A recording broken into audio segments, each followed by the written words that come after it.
Welcome to the Glytamin's audio presentation.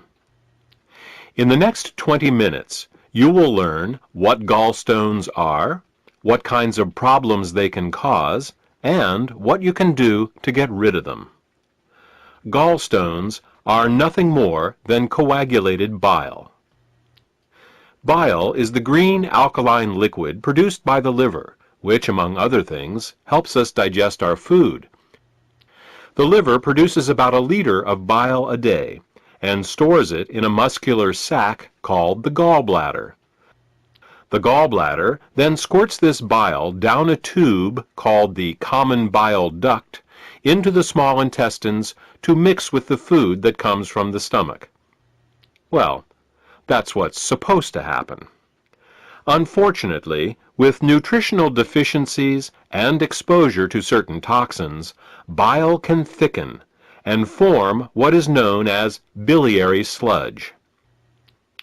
When this biliary sludge forms, it makes it very hard for the gallbladder to get the bile into the small intestines. It's like trying to squeeze glue through a straw. It is out of this biliary sludge that gallstones are formed. Gallstones and biliary sludge disrupt the normal flow of bile, causing 3 different types of problems. The first set of problems is related to not getting enough bile into the intestines. The second set of problems occurs when toxins, unable to leave the body through the bile, back up and accumulate in the liver and the bloodstream. The third set of problems occurs when the bile, unable to get into the intestines, backwashes into the pancreas and liver. Let's start with the first set of problems and consider what happens when the bile becomes too thick or full of stones to reach the intestines in required amounts. The first thing that bile does in the small intestine is to neutralize the acidity of the food coming out of the stomach. In order to disinfect and digest the food that we eat, the stomach secretes hydrochloric acid. Did you ever wonder why the stomach doesn't digest itself? It's because the stomach has a special mucus layer that protects it from this hydrochloric acid. But the small and large intestine have no such protection. Instead, they rely on bile. Bile is a very alkaline substance, and when it comes into contact with the acidic food from the stomach, the acids are neutralized. If bile can't get into the small intestine in required amounts due to biliary sludge and gallstones, then stomach acids in the food are never fully neutralized. They can cause acid burns along the entire length of the small and large intestines, all 30+ feet of them. We experience this as indigestion, heartburn, ulcers, and all manner of digestive complaints. In essence, we are digesting our own intestines. The next thing that bile does in the intestine is to emulsify the fats and oils in the food that we eat. Emulsification is the process by which fats and oils are made water-soluble. To understand emulsification, think of soap. It's next to impossible to rinse grease off a dish with just plain water. But if you put a drop of soap on the dish, the grease washes right off.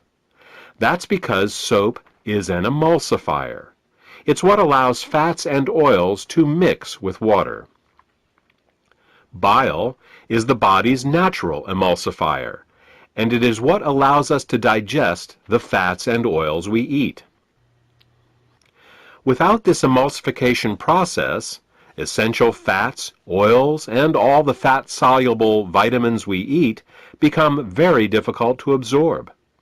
Without adequate bile in the intestines, a person can end up suffering from malnutrition, regardless of the quality and/or quantity of the food that they eat. If eating fats and oils gives you indigestion, or if you have difficulty with food absorption, it could be due to biliary sludge or gallstones. The next thing that bile does in the intestines is to stimulate Peristalsis. Peristalsis is the rhythmic, wave-like motion of the intestinal muscles that moves the food through our digestive tract. If you don't get enough bile into your intestines, you're bound to be constipated, no matter how much fiber you eat. Some people have the misfortune of experiencing alternating constipation and diarrhea. This can be a very confusing experience, but the cause can be quite simple. Without sufficient bile, the hydrochloric acid-rich, partially digested food just sits in the intestines with no peristalsis. Thus, a person becomes constipated, but at the same time his or her intestines are being burned. When enough acids build up and the intestines can't take it anymore, they purge themselves with a bout of diarrhea. Then, with the acids evacuated, the process starts all over again. If you are experiencing problems with constipation, diarrhea, or both, biliary sludge and gallstones could be the cause.